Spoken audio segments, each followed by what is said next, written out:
Ketika banyak yang mengatakan mengapa tidak printing money pada saat ini, maka pemegang tampuk tertinggi urusan perduitan tidak goyang akan prinsipnya bahwa printing money menimbulkan inflasi. Lalu juniornya, mantan Menteri Keuangan, orang yang saya kagumi, menyatakan dukungan kepada MMT. Saya dalam hati mengatakan, sejak sebelum pemilihan menteri bulan Oktober tahun 2019, saya membuat video tentang Jokowi Got Talent yang menjaring para menteri. Dan saya menjagokan Pak Khatib Basri ini karena tahu apa yang akan terjadi tahun 2020 ke depan, walaupun tanpa corona pasti belangsak ekonominya. Di mana saya sejak 3 tahun yang lalu konstan mengatakan seorang yang modelnya jago bertahan atau defender tidak cocok menghadapi economic at war. Bahkan mengerti juga tidak tentang ekonomi dalam keadaan perang. Perang itu punya rumus. The best defense is good offense. Pak Khatib Basri masih muda,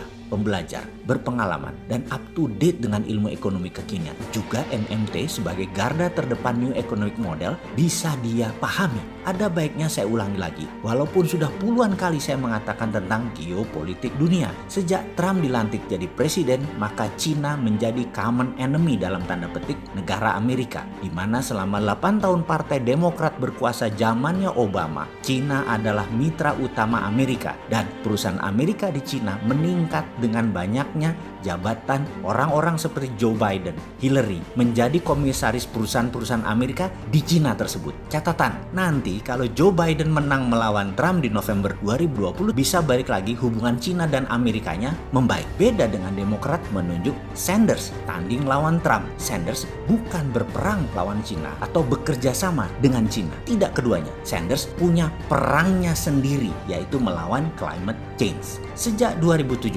ketika Trump menjabat Januari, kurang dari 6 bulan setelah itu Amerika melakukan tarik dolar atau dolar go home, di mana tujuannya jelas, kendali dolar dan mulai tekan Cina. Kembali ke tanah air Indonesia, di mana sistem keuangan yang biasa mengikuti yang punya kekuatan dalam tanda petik, maka sulit Indonesia bisa berdaulat jika otak cara melihat safety valve atau katup pengaman dari ekonomi adalah dolar atau hutang. Dalam tanda kurung, dolar juga. Mau membangun perlu dolar, mau cetak rupiah perlu dolar. Begitu nggak dapat dolar dari Fed atau World Bank, pakai instrumen investment banking swasta. Juga cari dolar. Buat global bond dengan tujuan pinjam dolar. Ini sulit Indonesia keluar dan berjaya kalau cara berpikirnya begitu. Quantitative easing. Kalau dengan MMT tidak perlu dolar. Pak Khatib Basri tahu banget hal ini. Sayang dia hanya pengamat dan penasehat sekarang. Coba kasih dia jabatan. Manuvernya pasti lincah.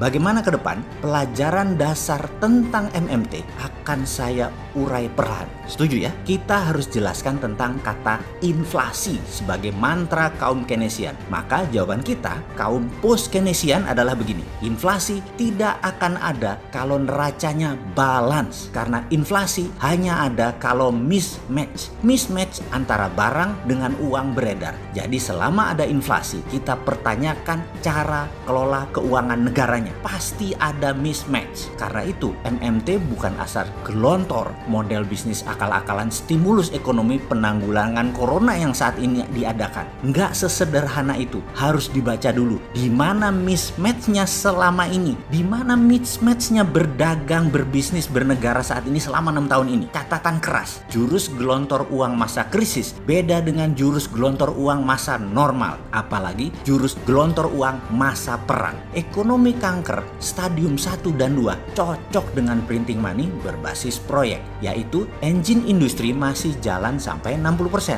Kalau sudah seperti sekarang ekonomi sudah kanker stadium 3, mesin industri sudah turun hingga tinggal 30%. Untuk printing money-nya harus ditambah berbasis SWF, Sovereign Wealth Fund, berbasis stok cadangan deposit negara dan manufaktur industri independen. Tidak bisa lagi hanya berbasis proyek. Harus ditambahin. Sekarang pertanyaannya, apa itu industri independen? Industri yang tidak ada bahan importnya. Modal semua dalam bentuk rupiah dan barang dalam negeri. Itulah industri yang harus dibangun dulu. Digelontorkan pakai printing money berbasis SWF. Dipilah-pilah industrinya. Sekali lagi diingatkan, harus sektor produksi independen. Tidak boleh sektor trading atau perdagangan. Apalagi sektor jasa ala-ala les online gratisan di YouTube yang dibayar triliunan. Wah, itu mah tidak terampunkan gobloknya. Mengapa tidak boleh unsur-unsur tersebut, terutama perdagangan? Faktor perdagangan itu untungnya terbatas,